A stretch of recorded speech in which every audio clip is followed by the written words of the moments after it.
how to turn off screen mirroring on iPhone. Hey everyone, welcome back to our channel. In this video we're going to learn how we can turn off screen mirroring on iPhone, so make sure to watch the video till the end.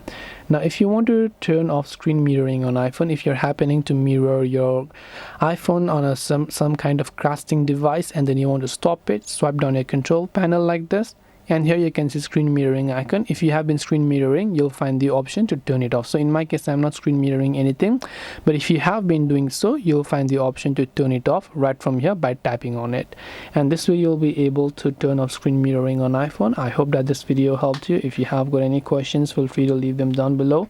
Thank you for watching till the very end of this tutorial, and as always, see you soon in our next video.